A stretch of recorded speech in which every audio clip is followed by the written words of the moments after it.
Il est 23 heures à Abidjan et partout en Côte d'Ivoire. Madame, Monsieur, bonsoir et bienvenue dans votre édition. Le chef de l'État, le président Alassane Ouattara, a reçu ce jeudi les lettres de créance de 5 ambassadeurs. Ils arrivent de la Namibie, de Djibouti, du Pakistan, de l'Iran et du Japon. Le président de la République, Alassane Ouattara, a également reçu ce jeudi un émissaire du roi d'Arabie Saoudite. Nous en parlerons dans ce journal. Un deuxième centre de traitement du cancer bientôt opérationnel en Côte d'Ivoire. Une capacité de 200 lits. Ce centre de radiothérapie et d'oncologie médicale sera construit dans la ville de Grand Bassam. La première pierre, vous le voyez sur ces images, a été posée en présence du Premier ministre Patrick Hachi. Crise en Ukraine, nous en parlons également largement dans ce journal. Depuis le 24 février dernier, la Russie est en guerre en Ukraine. Le président Vladimir Poutine a décidé d'y mener une opération militaire. Plusieurs citoyens, plusieurs Ukrainiens, mais également des civils africains et ivoiriens, ils sont très perturbés. Nous en parlons ce soir dans le dossier signé Michel Digré. Voilà pour les titres. Je vous le disais tantôt, le chef de l'État, le président Alassane Ouattara, a reçu ce jeudi les lettres de créance de 5 ambassadeurs, des ambassadeurs nouvellement accrédités donc en Côte d'Ivoire. Ils arrivent de la Namibie, de Djibouti, du Pakistan, de l'Iran. Nous faisons le point donc de cette cérémonie de présentation de lettres de créance avec Jérôme Kofi Aboulay. Ils sont au nombre de 5 qui ce jeudi se succèdent au palais présidentiel en vue de leur prise officielle de fonction comme ambassadeurs accrédités en Côte d'Ivoire. Suivant l'ordre protocolaire, le premier d'entre eux a présenté ses lettres de créance au président de la République, Alassane Ouattara, et de Djibouti. C'est lui qui a l'honneur d'inaugurer l'ambassade de son pays qui vient de s'ouvrir à Abidjan. Concernant nos relations, elles sont excellentes. Comme le président de la République l'a rappelé. Et la volonté de mes autorités aussi, c'est de le diversifier et de le consolider et de secondo, de le diversifier à d'autres domaines prioritaires, notamment la formation, les échanges commerciaux et puis dans le domaine de la sécurité maritime. À l'instar du diplomate djiboutien, l'ambassadeur de la République islamique d'Iran entend marquer un pas décisif dans le renforcement de la coopération entre les deux pays. Les relations entre la République islamique d'Iran et la Côte d'Ivoire remontent à environ un demi-siècle. Durant ma mission, j'essaie, avec le soutien de Monsieur le Président de la République, des autorités du gouvernement ivoirien, ainsi que mes collègues au ministère des Affaires étrangères, je pourrais franchir un pas efficace dans le sens de renforcement des relations entre les deux pays. Quant à l'ambassadeur du Japon, il indique que la consolidation des relations entre Tokyo et Yamoussoukro doit être au cœur de sa mission en Côte d'Ivoire. Entre les deux pays, les relations bilatérales sont très excellentes et très encourageantes. Et à ma qualité d'ambassadeur japonais, et pour travailler et pour consolider davantage les excellentes relations bilatérales qui existent entre les deux pays, pour que nos deux peuples se sentent plus proches. Le diplomate pakistanais, pour sa part, se dit aussi heureux d'être en Côte d'Ivoire pour assurer sa mission. Une mission qui, selon lui, va se faire sous la base de l'intensification de la coopération bilatérale en divers domaines, notamment au niveau de l'agriculture. Pakistan looks at Côte d'Ivoire with great admiration. Le Pakistan est un pays qui est attaché à la Côte d'Ivoire parce que la Côte d'Ivoire nous inspire énormément. C'est dans ce cadre-là que nous espérons intensifier notre collaboration, surtout dans plusieurs domaines, comme l'agriculture, aussi coopérer dans la formation de l'agriculture, des banques et des entreprises financières. Nous souhaitons également intensifier notre collaboration dans le sens d'apporter notre expertise dans le contre-terrorisme en Côte d'Ivoire. La personnalité diplomatique qui boucle la boucle est une dame et elle est namibienne. Pour elle, Sa mission va consister à écrire une page exemplaire de la coopération entre la Namibie et la Côte d'Ivoire. Côte d'Ivoire et Namibia are coastal states. Étant donné que la Côte d'Ivoire et la Namibie sont des pays côtiers, je vais travailler dans le sens à rapprocher davantage nos deux différentes entités portuaires. Je voudrais aussi m'appuyer sur le rapprochement des petites et moyennes entreprises et aussi rapprocher davantage nos deux chambres de commerce, étant donné que la majeure partie des acteurs de nos différentes économies sont dans le secteur tertiaire et incluant plus de femmes encore. Cela veut dire que j'ai beaucoup de travail à faire pour les rapprocher davantage. Je suis persuadé que tout comme vos prédécesseurs, vous vous sentirez très libre chez vous en raison de l'hospitalité légendaire du peuple ivoirien et de la diversité culturelle de notre pays. Pour ma part, je voudrais vous assurer de la disponibilité du gouvernement à vous accompagner dans la réussite des missions qui vous ont été confiées. Madame et Messieurs les ambassadeurs, la Côte d'Ivoire est en paix. Le climat politique est apaisé. Bien que la situation sécuritaire soit stable sur l'ensemble du territoire, en dépit des défis liés à la situation dans plusieurs pays du Sahel.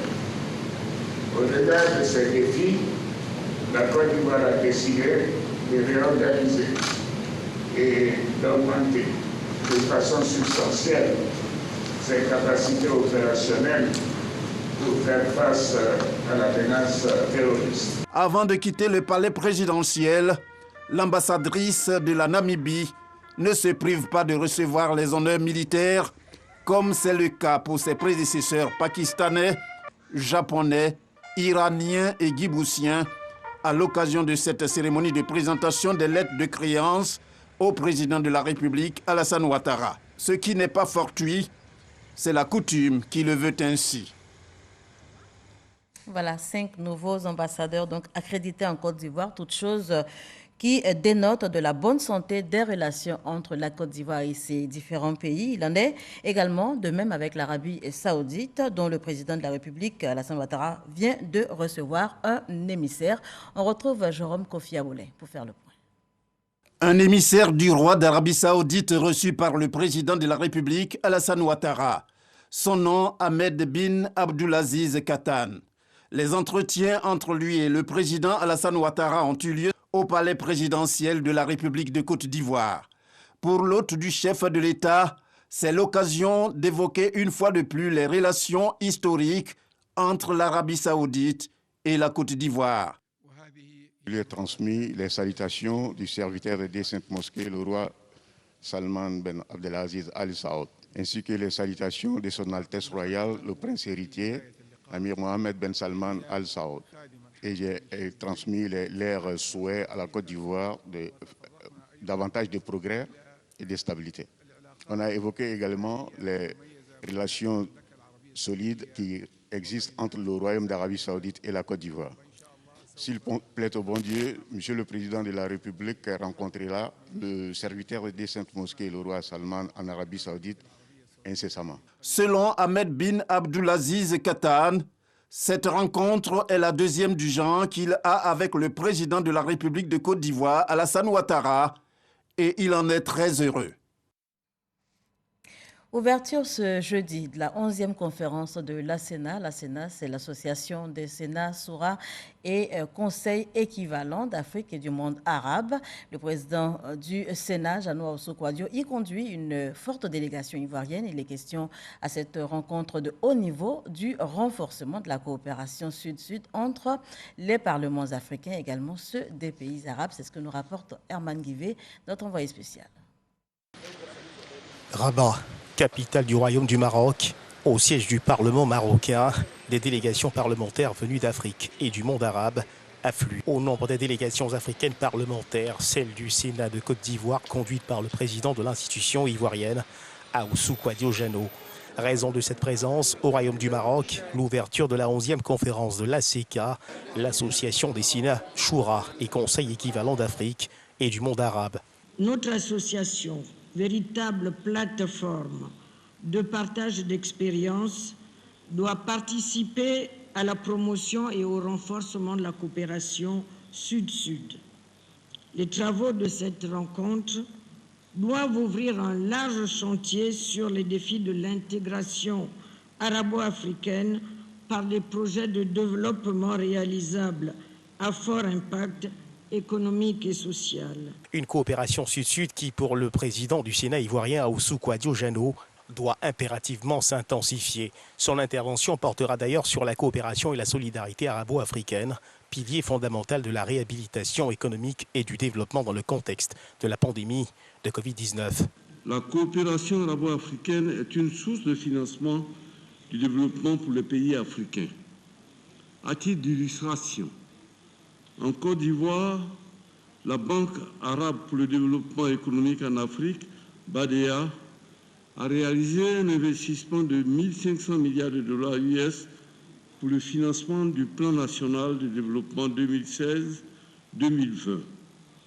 Elle compte pour le prochain plan 2020-2024 accroître ses interventions de manière significative pour la mise en œuvre des projets dans les domaines des infrastructures, du secteur privé, du développement de la chaîne des valeurs avec un focus sur les femmes et les jeunes. La survenance de la pandémie de la Covid-19 n'a pas altéré la coopération arabo-africaine. En effet, la situation sanitaire due à la Covid-19 en 2020 a fortement affecté les ménages et les entreprises ivoiriennes. Fort heureusement, les mesures idoines prises par son Excellence M. Alassane Ouattara, président de la République de Côte d'Ivoire, ont permis à l'économie ivoirienne de se redresser sur l'année 2020-2022. Une coopération qui mérite d'être renforcée. Les présidents du Sénat, du Zimbabwe et du Yémen abonderont dans le même sens.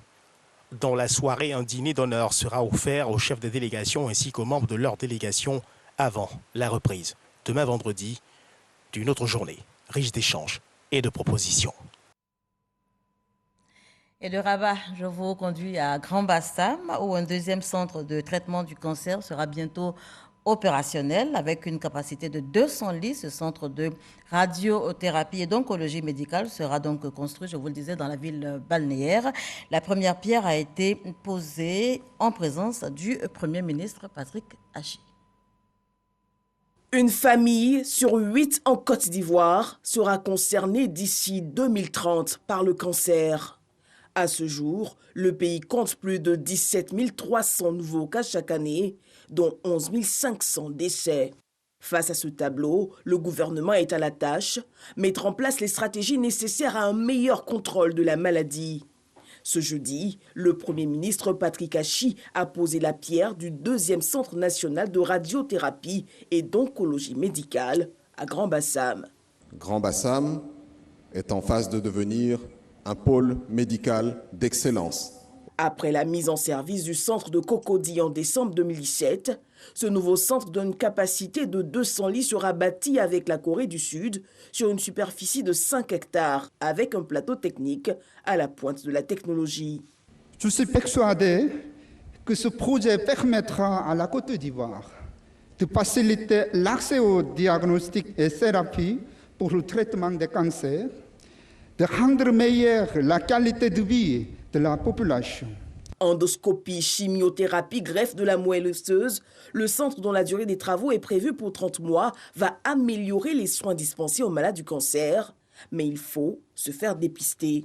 Un défi s'impose à nous, celui de convaincre nos concitoyens à se faire dépister précocement, fréquenter les centres de soins dès les premiers signes de la maladie, honorer et respecter les prescriptions médicales.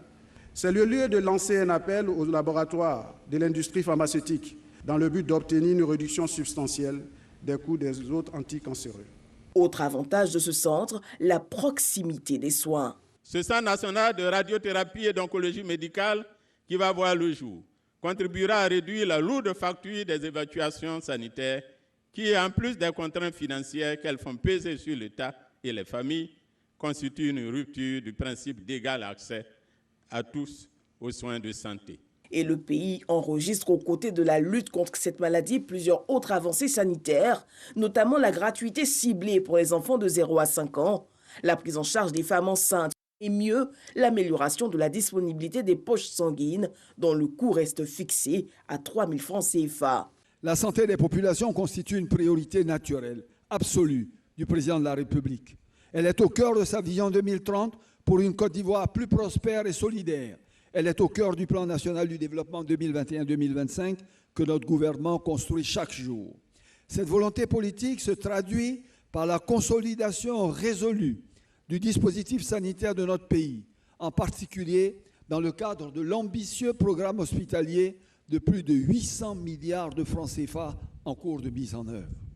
Le centre, qui se veut régional et continental, devra recevoir des patients venant d'autres pays africains. L'occasion pour Patrick Hachi d'en appeler à l'humanisme du personnel de santé. Cette infrastructure majestueuse qui sera ici d'ici quelques mois, qui aura les équipements techniques les plus modernes existants au monde, ne pourra pas donner plus aux citoyens que vos cœurs eux-mêmes. Recevoir les patients avec sourire, leur donner des explications calmement pour qu'ils comprennent de quoi il s'agit. On parle de cancer ici. C'est un mot qui est frais, c'est un mot qui fait peur. Ne regardez pas au quotidien uniquement les conditions, je dirais, de vos rémunérations ou le confort de vie que cela peut vous procurer, mais regardez cet aspect immatériel qu'on ne peut pas quantifier, mais qui est une richesse inouïe, qui est une prière en soi. Patrick Hachi a pour finir invité les populations à ne pas relâcher dans la lutte contre la Covid-19. Je vous en supplie, le Covid est toujours là, il n'a pas disparu. Et vous devez non seulement vous protéger, mais surtout protéger vos parents, vos populations, les plus fragiles, les personnes âgées, les personnes atteintes de maladies, donc de comorbidité. Vous faire vacciner, pas seulement d'une dose, mais de 2 doses. Parce que c'est la 2e dose qui fait le vaccin complet. Le cancer en chiffres dans le monde, c'est plus de 19 millions de cas chaque année, dont 10 millions de décès. Alexis Ouedraogo, le coronavirus fait tout aussi peur. Le mal continue de sévir à travers le monde et la Côte d'Ivoire n'est pas en reste. À présent, les chiffres liés à la pandémie.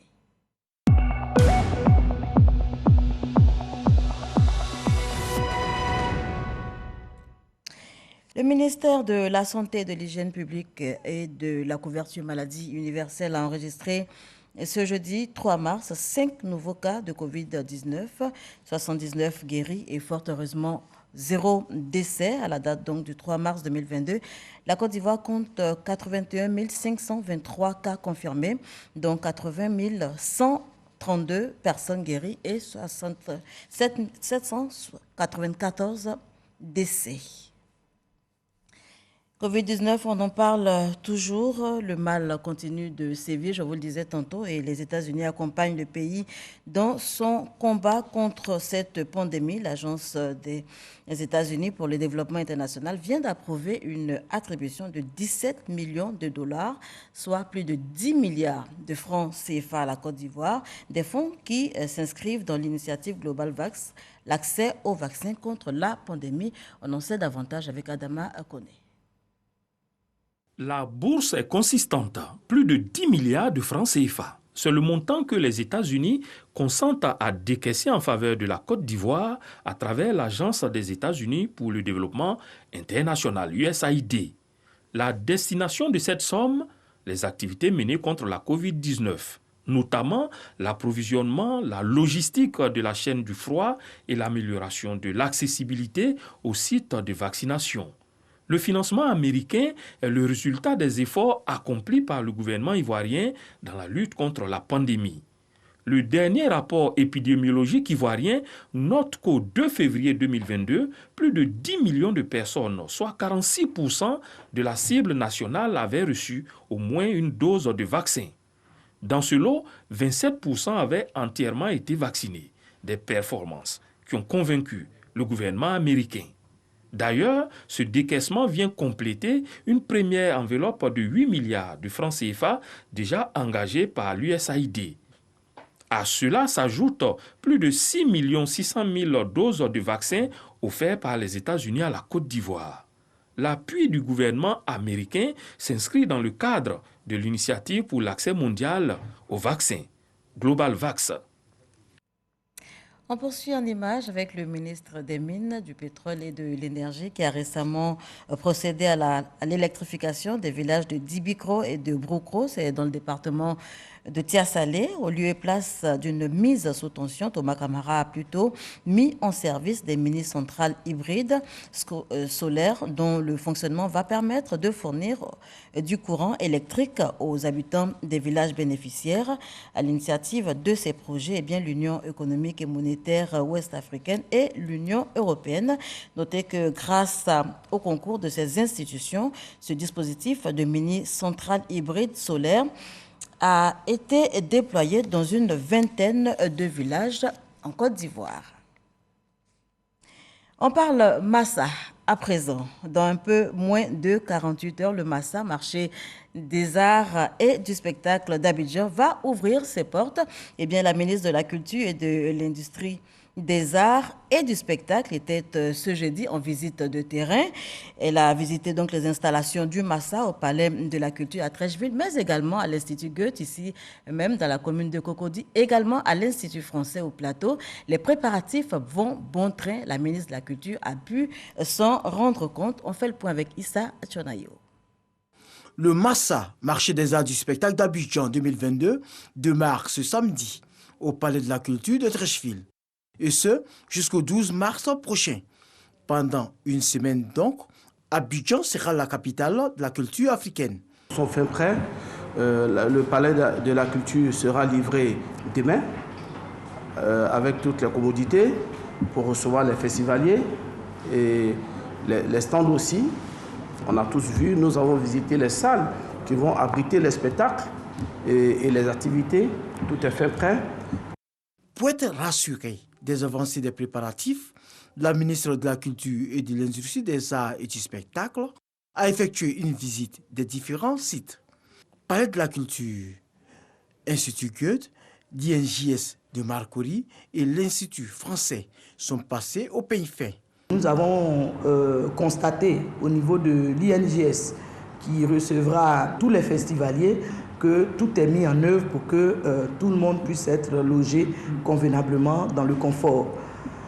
Ensuite, pour ce qui concerne les spectacles, nous avons remarqué que tout est fin prêt, les commodités y sont et nous entrevoyons une très belle fête de la culture et des arts.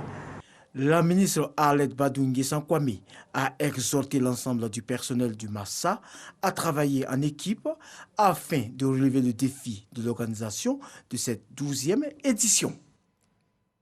Et cette autre bonne nouvelle pour les habitants de la commune du Plateau, il est désormais possible pour ces habitants de faire des achats avec une carte magnétique de type Visa, une carte nommée Plateau Access. C'est une solution de paiement qui est donc le fruit de partenariat entre la mairie du Plateau et Orac Bank Côte d'Ivoire. Grâce donc à cette carte magnétique, les utilisateurs vont bénéficier de services et produits à coût réduit. C'est ce que nous explique Mahama Atraoré.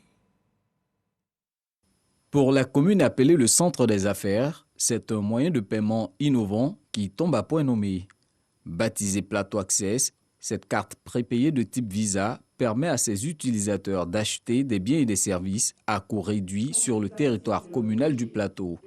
Nous parlons aujourd'hui de Plateau Smart City, une cité qui se modernise de jour en jour, et donc nous offrons aux populations qui fréquentent la commune de pouvoir accéder à des services avec des remises, c'est-à-dire au niveau par exemple d'hôtels, de restaurants, de commerces, de prêt-à-porter ou encore d'électroménager, même les supermarchés et même les librairies. La mairie du Plateau a développé et mis en service cette solution de paiement avec le soutien bancaire de Orabank Côte d'Ivoire. Une sorte de partenariat public-privé motivé par le double enjeu de digitalisation et d'inclusion financière pour le bien-être des populations. Avec la carte Plateau Access, vous pouvez percevoir votre salaire, acheter via les terminaux de paiement électronique, effectuer l'opération de retrait dans les guichets au Gabon, Côte d'Ivoire et chez les confrères. En Afrique, en Côte d'Ivoire et dans tout le monde aussi. Une couverture assurance au niveau national et international, pour ne citer que cela. Par le canal d'un site sécurisé, vous pourrez suivre en toute autonomie vos transactions et transférer de l'argent de carte en carte. La carte prépayée Access Plateau est accessible que vous soyez titulaire ou non de compte bancaire. Elle est rechargeable dans toutes les agences du réseau Orabank Côte d'Ivoire et bientôt à la mairie du Plateau. La crise en Ukraine, je vous le disais en titre, nous en parlons largement dans ce journal. Depuis le 24 février dernier, la Russie est en guerre en Ukraine. Le président Vladimir Poutine a décidé d'y mener une opération dite militaire. La communauté internationale, l'OTAN et ses alliés s'insurgent contre cette attaque militaire de l'Ukraine et a pris plusieurs sanctions économiques contre donc la Russie. L'Assemblée générale de l'ONU a adopté une résolution ce mercredi, donc hier, et demande à la Russie d'arrêter immédiatement cette guerre en Ukraine.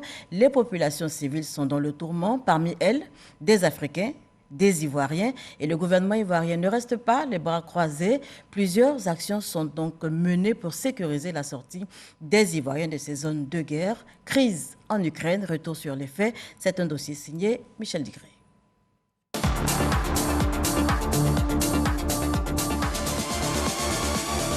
Mercredi 2 février, l'Assemblée générale de l'ONU adopte à une majorité écrasante une résolution qui exige que la Russie cesse immédiatement de recourir à la force contre l'Ukraine. Sur les 193 membres de l'ONU, 141 pays ont approuvé le texte. 5 s'y sont opposés et 35 se sont abstenus. Cette résolution n'est certes pas contraignante, mais elle met la pression sur Moscou, comme l'a souligné le secrétaire général de l'ONU à l'issue du vote.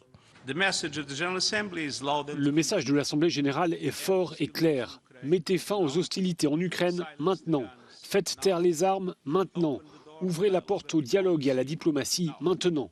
Pendant ce temps, en Ukraine, l'étau se resserre autour de Kiev. Des responsables ukrainiens ont confirmé la prise par l'armée russe de Kherson, la plus grande ville du sud. En espace d'une semaine, la situation en Ukraine s'est dégradée à une vitesse éclair. Tout a basculé le lundi 21 février, après la déclaration de Vladimir Poutine de reconnaître l'indépendance des zones séparatistes pro-russes. Le président ukrainien réagit aussitôt.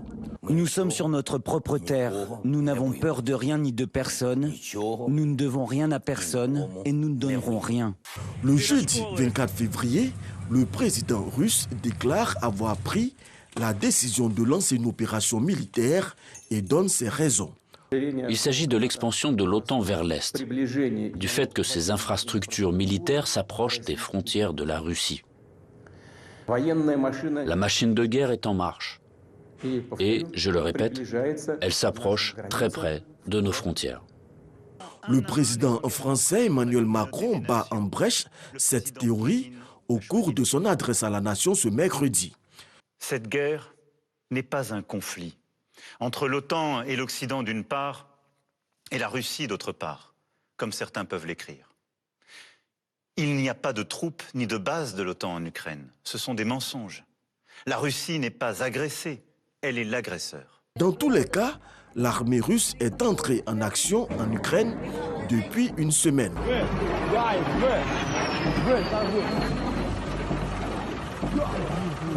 Les réactions fusent du monde entier. Les sanctions économiques contre la Russie s'enchaînent. Nous avons convenu de cibler 27 individus et entités qui jouent un rôle pour miner ou pour menacer l'intégrité territoriale et l'indépendance de l'Ukraine. Il y aura aussi des sanctions financières à l'égard de l'État russe par des dispositifs concernant des banques et concernant aussi le dispositif de financement de l'État russe, à la fois par des sanctions européennes et des sanctions américaines. Les populations, elles, se ruent vers les pays voisins pour fuir les balles. Le HCR, ce jeudi, recensait plus d'1 million de réfugiés sur son site internet. Parmi eux, des Africains victimes de discrimination. Quand on quitte l'Ukraine, Ouais, tout était bien, mais arrivé à la frontière en fait. Donc c'est à la frontière, il y avait bousculade, on dirait qu'on nous boudait, tout ça.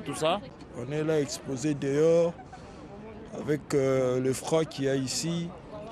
On ne nous donne toujours pas où nous abriter au fait. On est exposé avec le froid.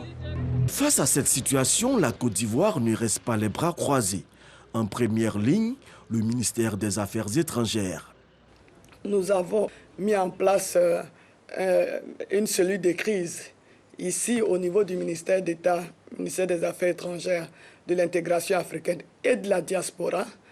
Et la chance que nous avons eue, c'est que quelques mois auparavant, un jour, j'ai reçu un message par WhatsApp de quelqu'un qui se présentait à moi comme étant le président des Ivoiriens vivant en Ukraine. Alors le 23, je l'ai eu au téléphone. Il m'a dit comme ça qu'on leur a demandé de descendre dans les sous-sols. Alors là, je sentais que la panique commençait à les gagner. Donc, alors je lui ai demandé s'il était en contact avec ses autres amis. Parce qu'il m'a dit qu'ils avaient une organisation, lui il était le président national, et que dans chaque grande région, il y avait un président et son bureau. Donc le président était censé recenser tous les Ivoiriens qui vivaient dans sa zone, chaque président. Alors, donc je lui ai dit de faire un message à tous les autres, de s'enquérir des nouvelles de tous les autres, et puis qu'il fallait qu'ils maintiennent le contact, que si d'aventure il y avait quelque chose, ça allait être un canal pour qu'on puisse leur donner des instructions pour qu'ils soient en sécurité. Soucieux de la sécurité de ses concitoyens résidant en Ukraine, le président de la République, Alassane Ouattara, s'implique personnellement dans l'opération. Je voudrais très sincèrement saluer le leadership de son Excellence, Monsieur le Président Alassane Ouattara. Parce que, effectivement, dès que la guerre a éclaté, je l'ai appelé. Je voulais même faire une communication en conseil. Il m'a dit non, quand il n'y a pas de communication en conseil, tu pourras la faire après pour une régularisation, mais je veux que tu me dises combien il faut et on envoie aussitôt les moyens pour venir en aide à nos compatriotes qui sont là-bas. Et ce qui fut fait. Sur instruction du chef de l'État, l'ambassadeur de Côte d'Ivoire en Allemagne, le général Philippe Mangou est mis en mission pour organiser l'évacuation des Ivoiriens vivant en Ukraine. À la tribune de l'Assemblée générale de l'ONU, la Côte d'Ivoire donne de la voix à travers son représentant permanent auprès des Nations Unies. La Côte d'Ivoire voudrait renouveler son plaidoyer en faveur d'un cessez-le-feu immédiat afin que s'engage sans délai le dialogue, instrument privilégié de résolution pacifique de tout différend, tel que préconisé par la Charte des Nations Unies. Ce jeudi, les parties ukrainiennes et russes devraient poursuivre le second round des pourparlers. Un dossier signé Michel Digré. Sachez qu'en France, Emmanuel Macron a annoncé sa candidature à sa propre succession. C'est dans une lettre aux Français mise en ligne ce jeudi soir que le chef de l'État a donné l'information. Notez que nous sommes à 38 jours du premier tour de la présidentielle. Et pour terminer, sachez que le procès Sankara est suspendu alors que ce jeudi était prévu des plaidoiries de la défense, mais un avocat de la défense a révélé à la Cour avoir déposé une requête auprès du Conseil constitutionnel. Il a invoqué une exception de constitutionnalité en ce qui concerne donc les charges qui pèsent sur son client. Voilà qui met un terme à ce journal. Merci de l'avoir suivi.